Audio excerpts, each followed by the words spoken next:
Assalamualaikum warahmatullahi wabarakatuh. Alhamdulillahirabbil alamin wa bihi nasta'inu ala umurid dunya waddin. Assalatu wassalamu ala asrafil mursalin nabiyina Muhammadin wa ala alihi wa sahbihi ajma'in, amma ba'd. Para jemaah rahimakumullah, alhamdulillah kita bersyukur kehadirat Allah Subhanahu wa taala. Hidup dengan anugerah Allah iman. Insya Allah kita akan berusaha menjadi orang-orang yang senantiasa beramal soleh. Kita akan manfaatkan waktu kita, sehat kita, kesempatan kita ini untuk beramal soleh, sehingga tidak termasuk orang-orang yang rugi kita itu. Karena setiap manusia itu akan merugi kecuali yang beriman, beramal soleh, berwasiat tentang yang benar, dan senantiasa mengingatkan terhadap kesabaran dalam menjalani hidup dan kehidupan ini. Sore ini kita jamaah sholat maghrib di masjid. Ini karunia. Dengan iman itu mengantarkan dan mendorong kita untuk sampai di tempat ini, dan sampai detik ini kita masih di sini untuk terus memanfaatkan waktu guna beramal soleh dalam bentuk kajian ini. Mudah-mudahan kita semua senantiasa dibimbing oleh Allah di jalan yang lurus. Kita lanjutkan, kemarin sampai di mana, Pak? Kemarin kita bahas tentang Al-Quran kemarin itu. Kata Allah di dalam Al-Quran, sungguh telah datang kepadamu. Apa yang datang? Mau'idoh dari Tuhanmu. Mau'idoh itu bisa bermakna nasihat, bisa bermakna pelajaran. Pelajaran tentang hidup dan kehidupan ini. Dalam kehidupan ini sesungguhnya ada apa? Bermakna kayak apa, bernilai kayak apa. Apa hanya kita berlalu lalang ke sana kemari, menghabiskan hari, mulai hari Ahad sampai Ahad kembali habis begitu saja, atau sesungguhnya ada apa? Diberi pelajaran. Kemarin sudah kita bahas itu. Juga itu obat Quran itu. Yang bilang itu Allah. Maka kita patut berterima kasih kepada Allah, obat yang ada di dalam dada kita. Apa yang ada di dalam dada kita dijelaskan dalam banyak hadis. Tuh. Tapi disebut dengan dada.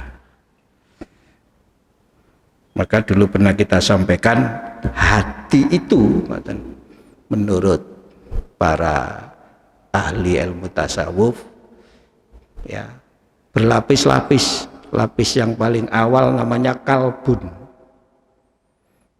lapis belakangnya lagi, paling dalam lagi itu namanya fuadun.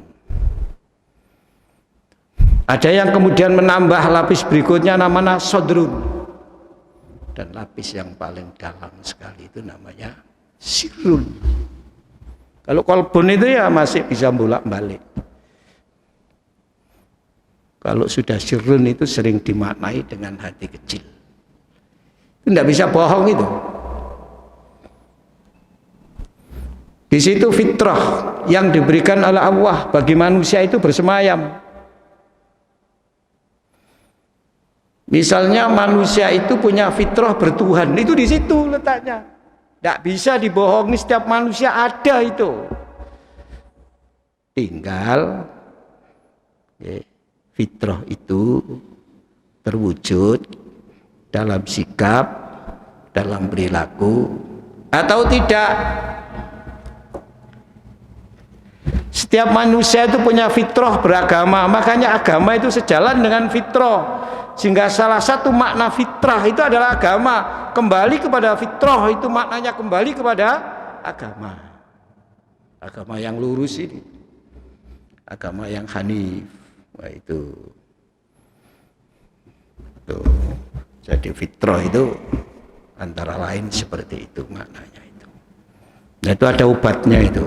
Obatnya adalah Al-Quran dan lain sebagainya. Kenapa kemarin kita bahas beberapa kali pertemuan? Karena kita menghadapi Ramadan. Dan salah satu yang membuat Ramadan itu utama adalah Quran diturunkan pada bulan Ramadan. Bahkan Ramadan disebut juga dengan Syahrul Quran. Maka sedikit kita bahas dalam beberapa pertemuan ya Pak ya kemarin itu ya. Mulai dari surat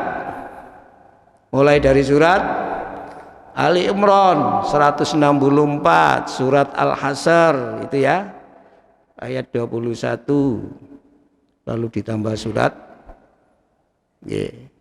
Al-Isra ayat 88 sampai kemarin surat Yunus ayat 57. Bon, sampai di situ saja, nanti kita teruskan nggak apa-apa nanti. Oke, sekarang kita beralih, kita akan bahas tentang perintah puasa Ramadan di dalam Al-Quran. Jangan buka, ayatnya sudah populer ini. Surat Al-Baqarah 183 nanti, kemudian nanti 184, 185, nanti, terus 187.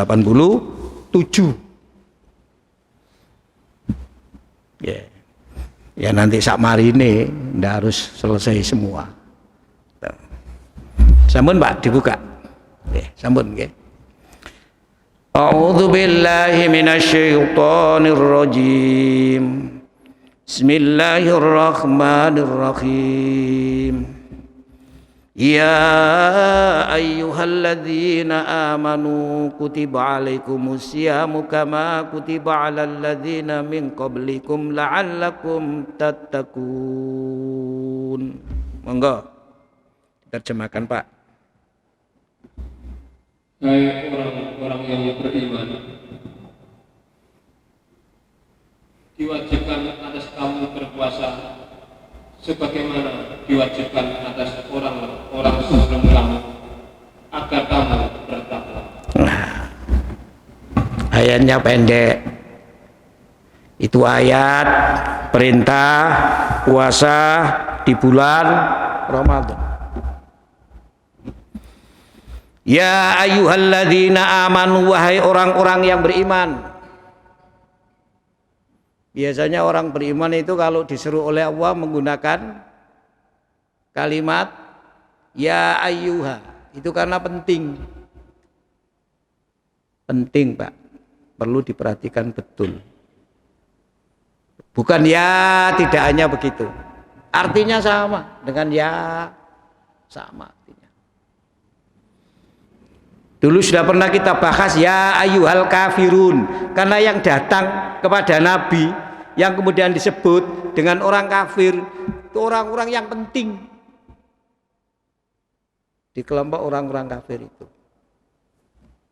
maka dipanggil dengan ya ayyuhal kafirun. Persoalan penting saat itu, dan yang datang itu orang-orang penting di kalangan mereka,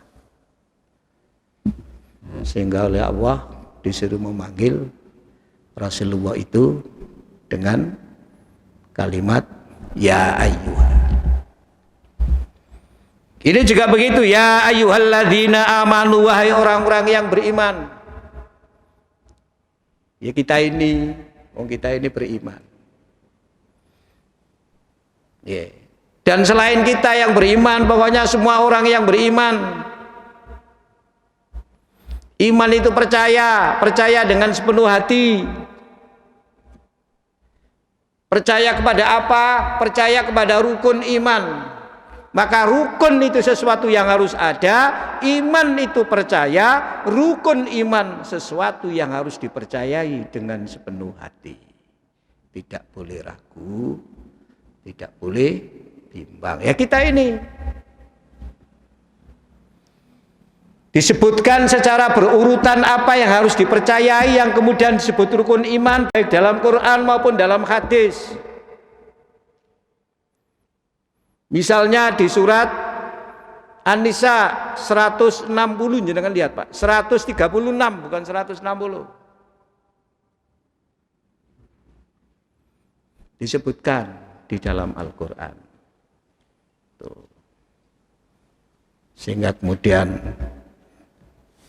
disebutlah orang-orang yang beriman itu dengan ya ayyuhalladzina amanu, wahai orang-orang yang beriman. Monggo Pak. 136 surat An-Nisa surat 4 ayat 136.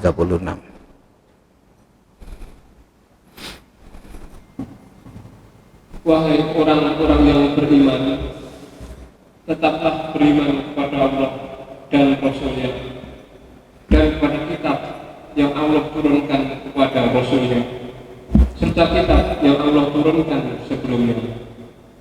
Barang siapa yang kafir kepada Allah, malaikat-malaikatnya, kitab-kitabnya, Rasul-Rasulnya, dan hari kemudian, maka sesungguhnya orang itu telah sesat sejauh-jauhnya. Yang terakhir Pak, saya sebutkan lagi, barang siapa itu? Barang siapa yang ingkar itu Pak? Nggih. Barang siapa yang Kafir terhadap siapa? kepada Allah, Allah, malaikat, kitab-kitab, rasul-rasul, dan hari kemudian, maka sesungguhnya orang itu telah sesat sejauh-jauhnya. Maka sesungguhnya orang itu telah sesat sejauh-jauhnya. Di situ disebutkan apa yang harus diimani, yang kemudian disebut dengan rukun iman. Allah, malaikat, kitab,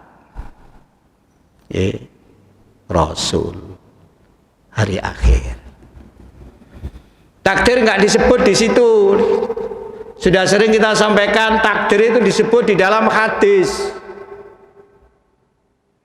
Kalau di dalam Al-Quran, hadis itu disebut ya dalam kerangka, dalam kaitan dengan mahmutlaknya Allah dan kebebasan manusia. Maka keterangannya tidak kemudian disebut secara berurutan di dalam Quran. Dalam banyak ayat yang menerangkan tentang takdir itu. Takdir itu apa? Nah, itu ya, memang perlu dipelajari. Disebut secara berurutan, lalu jumlahnya menjadi 6, itu ada di dalam hadis. Dan sering kita sampaikan ini. Jadi rukun iman jumlahnya 6 itu berdasarkan Al-Quran dan Al-Hadis. Kalau Al-Quran saja secara berurutan disebut 5, secara berurutan. Di dalam hadis 6. Urutannya bagaimana? Allah, malaikat, kitab, rasul, hari akhir. Ada urutan lain selain itu. Memang konteksnya, titik tekannya berbeda, tetapi isinya sama. Jenengan buka Al-Baqarah tadi 177.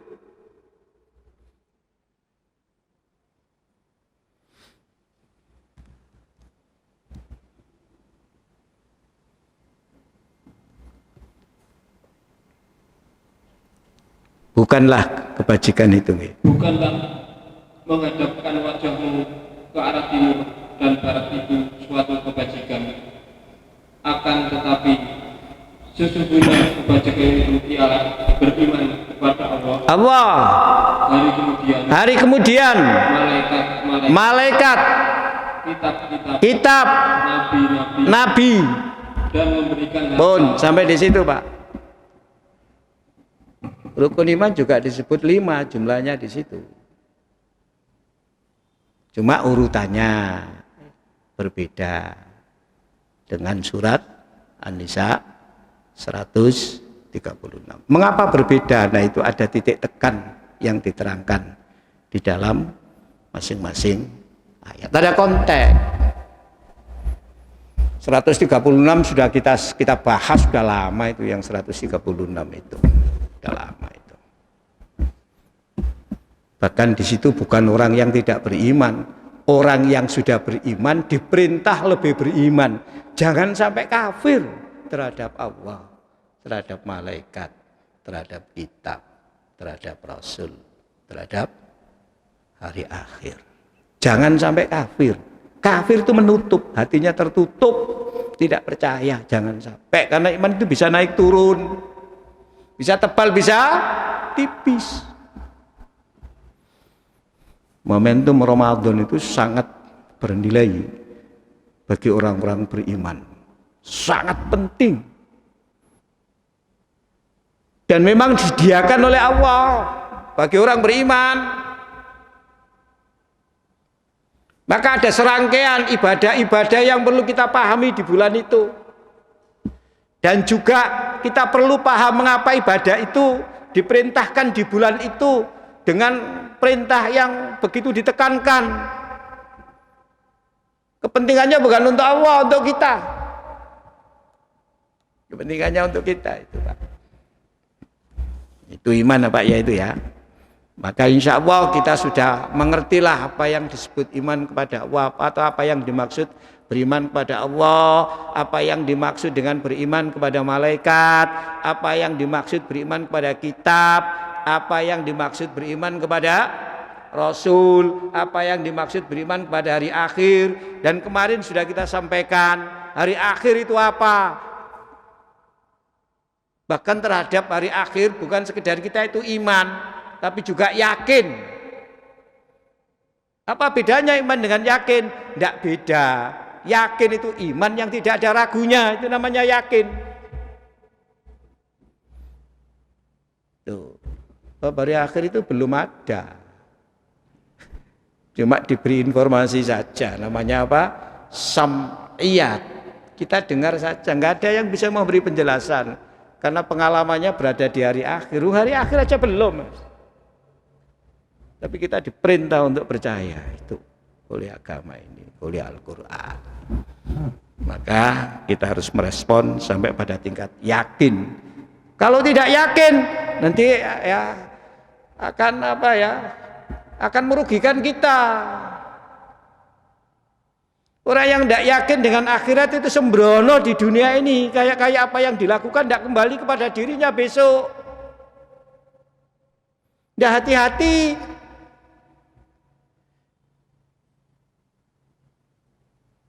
Ya.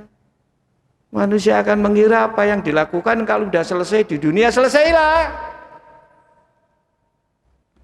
Maka banyak ayat-ayat bahasanya mendoktrin kita supaya kita yakin apa yang kamu lakukan, ya, perbuatan baik meskipun beratnya sak dzarrah ditunjukkan, demikian pula perbuatan buruk. Loh. Dan tidak hanya ditunjukkan, dibalas. Tidak ada satupun perbuatan manusia yang tidak mendapatkan balasan. Semua dapat balasan. Baik, balasannya baik. Jelek, balasannya jelek. Dan ada pengampunan. Nah, seperti itu. Karena manusia ini tempat salah, tempat lupa. Yang namanya manusia itu tidak ada yang tidak salah. Bahkan kata Nabi, banyak salahnya itu. Tuh. Nabi kok enggak? Nabi itu maksum. Maksum itu di atas mahfud. Maksum sama mahfud itu artinya hampir sama. Mahfud terjaga, maksum terlindungi. Ya terjaga sama. Cuma untuk kelas Nabi itu bukan mahfud, maksum. Orang yang dijaga oleh Allah dari perbuatan jelek, ya akan senantiasa beramal dengan amal yang baik. Dijaga oleh Allah.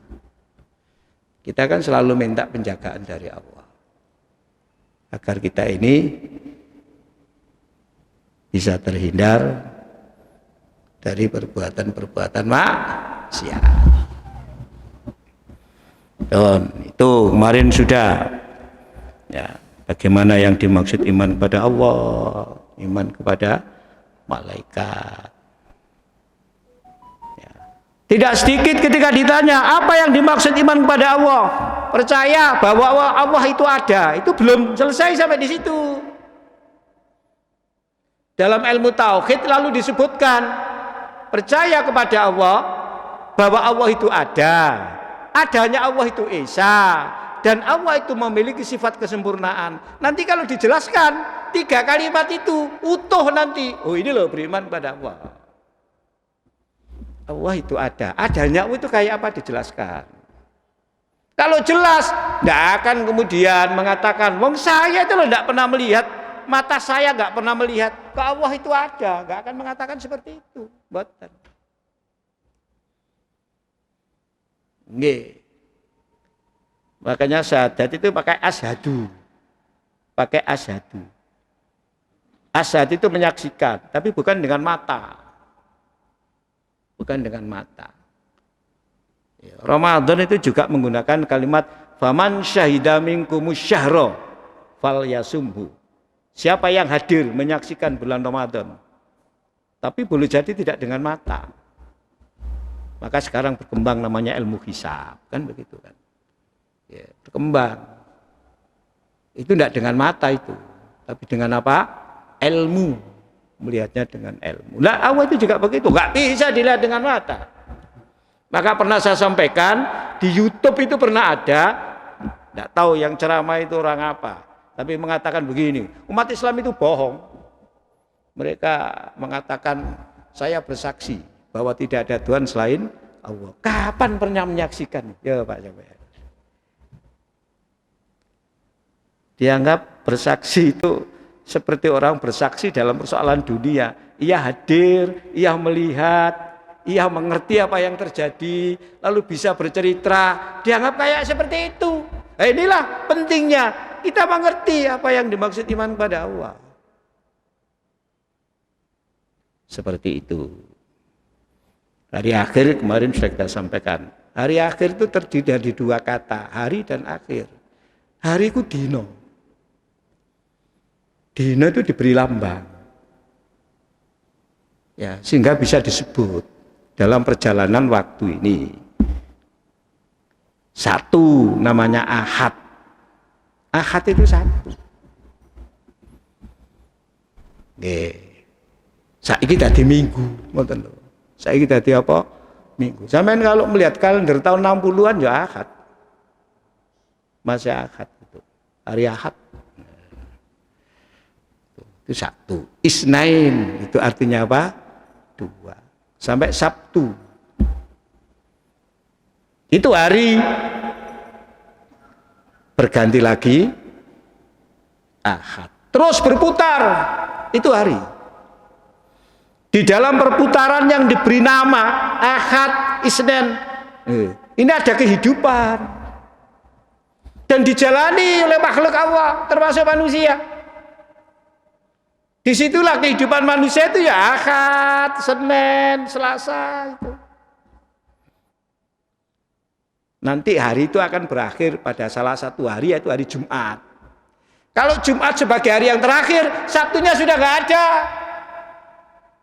Karena di dalam hari ada kehidupan, lalu hari itu berakhir, berarti kehidupan di dunia ini sudah berakhir. Makanya disebut hari akhir. Itu berakhirnya kehidupan makhluk yang ada di dunia ini. Nah, sekarang belum berakhir, harinya terus ada, maka orang Jawa memberi nama seseorang dengan hari, tapi bukan akhir, hari ono. Hari ini ono terus. Lah Bapak, hari ono. Hari ini ono terus. Mari ono Ahad, ono Senin, sampai ono Sabtu, ono Ahad maneh, ngoten lho. Itu hari disebut hari kiamat. Apa artinya kiamat? Terus, oh penyebutannya kan banyak itu. Sehingga kita memahami gambaran hari akhir itu kayak apa. Idza waqa'atil waqi'ah, disebut waqi'ah misalnya itu di dalam Al-Qur'an. Al-Qari'ah disebut Qari'ah. Macam-macam sebutannya itu. Tapi intinya ya hari akhir itu. Dan itu harus yakin. Itu kita harus memahami. Jadi iman pada hari akhir ya percaya bahwa kehidupan di dunia ini akan berakhir. Dunia akan rusak, kiamat. Kiamat itu hancurnya alam beserta isinya. Bagaimana kehancurannya? Wah, digambarkan di dalam Quran. Digambarkan di dalam Al-Quran, digambarkan di dalam Al-Hadis. Kayak apa kehancuran sampai dengan tandanya itu. Sampai dengan tandanya. Cuma ketika haji tidak berangkat tahun 2020, tahun 2021. Saya ini sering ditanya, Pak ini apa termasuk tanda kiamat yang ada di dalam hadis? Saya katakan bukan, gitu loh. Ini karena pandemi. Kalau hadis itu tidak begini. Loh hadis kan begini Pak. Loh kalau ditunda haji begini, ini tidak hanya tahun sekarang. Saya beritahu begitu. Udah lama. 1831. Pernah. Haji itu nggak ada, nggak diadakan. Ya kan ada wabah saat itu. Misalnya itu ya, tahun berapa itu? 930 juga pernah. Haji itu ditiadakan. Bahkan yang parah itu sekitar 1850 berapa itu sampai 1890 berapa itu. Itu haji tidak bisa berangkat setiap tahun. Ya kadang berangkat, enggak. Itu parah. Haji itu pernah tidak diselenggarakan. Itu kurang lebih mencapai 40 kali itu. 40 kali. Ditambah yang kita kemarin 2 tahun itu ya 42. Nah itu sering dihubung-hubungkan dengan tanda hari kiamat. Saiki wong wedi yo. Wong wedi dihubungkan. Itu sering dihubungkan. Saya sering banyak dapat pertanyaan tentang itu. Itu nanti hadisnya dijelaskanlah sendiri kaitan dengan hari kiamat. Karena tidak seperti itu nanti. Itu hancurnya Ka'bah nanti itu. Sehingga tempat untuk haji itu enggak ada. Ini karena wabah itu. Ya, bab dulu pernah jamaah haji itu yang berangkat 90.000, yang meninggal itu 15.000. Ya, seperti itu. Karena kena wabah yang dari India dulu itu, wabah kolera itu. Nah, seperti itu dulu itu. Itu hari kiamat, dijelaskan semua tandanya. Pokok ini matahari wis terbit dari arah barat, iku wis. Gak iso diudik-udik mana sudah. Matahari terbit dari arah barat. Itu nas. Itu hadis yang menerangkan seperti itu. Gampang toh? Matahari terbit dari arah timur. Saiki berubah, matahari terbit dari arah barat. Wes itu sudah. Itu sudah tanda yang paling besar itu. Gak kembali lagi Pak ke timur. Enggak. Makanya kalau manusia itu masih mau beribadah kepada Allah, tidak kiamat. Kenapa? Dunia ini diciptakan oleh Allah untuk manusia. Manusia itu diciptakan, dimaksudkan untuk mengabdi kepada Allah. Selama pengabdian masih dijalankan, tidak kiamat. Makanya iman dan takwa, itu bisa punya implikasi luas. Apa? Keberkahan Allah dibuka, berkah langit, berkah bumi. Tapi lek mendustakan Allah, oh ya siksa yang diturunkan. Itu Quran yang bilang begitu. Sehingga orang-orang beriman diperintah apa? Bertakwa. Puasa pun juga dimaksudkan agar kita ini menjadi orang bertakwa pun. Itu iman sudah saya terangkan panjang. Kemarin sudah sering kita singgung itu. Iman itu naik turun. Kutiba alaikumusiyam. Kutiba itu artinya ditulis. Aslinya kataba menjadi kutiba. Kutiba itu ditulis. Gitu. Kalau kataba itu menulis. Kalau kutiba itu ditulis. Tetapi yang dimaksud ayat ini dengan kutiba itu adalah diwajibkan. Salah satu kata yang menunjukkan perintah dan perintahnya wajib itu adalah kutiba. Kutiba alaikumul qisasu, diwajibkan atas kamu menegakkan hukum qisas, itu wajib. Kutiba itu salah satu kata yang menunjukkan perintah, dan perintah itu hukumnya wajib, itu adalah kutiba itu. Dan banyak kutiba alaikumul qitalu wa huwa kurhul lakum. Kutiba diwajibkan. Jadi hukumnya wajib itu. Apa yang diwajibkan? Asyam. Asyam. Siam itu maknanya apa? Al-imsaku. Itu kalau diteruskan dalam teori tasawuf bisa al-imsaku an dan al-imsaku fi. Gitu. Tapi al-imsak saja. Di sini al-imsak saja. Bisa al-imsaku an, bisa. Bab kalau gandengannya an dengan fi itu atau ala itu beda. Ar-rijalu qawwamuna 'alan nisa. Laki-laki itu pemimpin 'alan nisa, atas wanita. Itu berarti bukan pimpinan dalam arti struktural, bukan. Pimpinan dalam arti pengayom. Pengayom. Mengayomi. Ya ngemong lah begitu.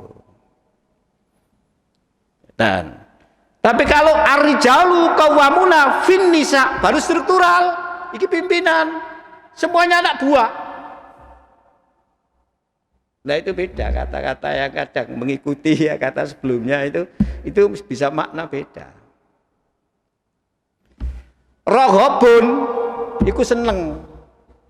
Roghobun iku seneng. Kata roghobun itu. Sehingga di dalam berdoa itu juga rohaba warogoba, berharap, suka itu. Tapi begitu ditambah rohobaan, artinya bukan senang lagi, benci. Ya, gitu. Famar rohibaan sunnati falaisa minni. Siapa yang nggak suka terhadap sunnahku, dia bukan termasuk golonganku. Kenapa? Rohobaan. Nah itu gitu. Ya memang begitu Pak, dalam bahasa itu kata dia. Bisa ada aturannya dewe kata. Makanya kadang kata Arab itu kadang nggak bisa diterjemahkan ke dalam bahasa Indonesia yang persis, kadang nggak bisa. Terlalu dalam Pak kandungannya itu. Dan tidak ada kata yang semakna, ya, yang kandungannya sedalam itu. Itu begitu Pak.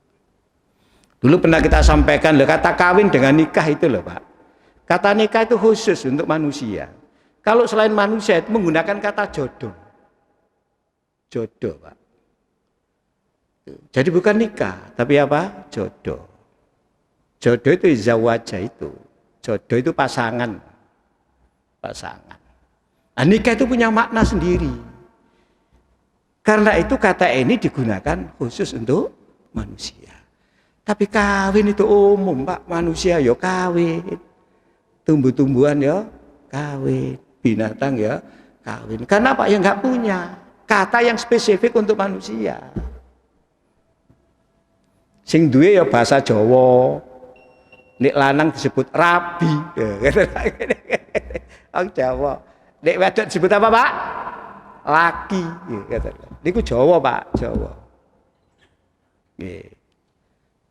Tapi kata nikah tidak. Makanya kadang-kadang dikei guyonan sama anak-anak muda. Kalau ditanya, sudah kawin berkali-kali Pak, nikahnya belum. Ya kayak begitu itu. Seperti itu, ada-ada dipakai pelayanan itu. Ada-ada ditakoni, sudah kawin kamu? Oh sudah Pak, berkali-kali. Tapi belum nikah. Loh, gitu itu. Kalau bang nikah itu memiliki makna spesifik. Bisa ada nih pun, ya wes. Masih ada lagi Pak sebelum Ramadan, kita teruskan nanti ya. Ini ya menjelang Ramadan apa? Masih dengan kutiba alaikum siam, dan siam belum kita maknai. Siam itu apa? Masih al-imsak, bisa al-imsakuan, bisa al-imsaku fi. Ya gitu. Demikian, kurang lebihnya mohon maaf. Assalamualaikum warahmatullahi wabarakatuh.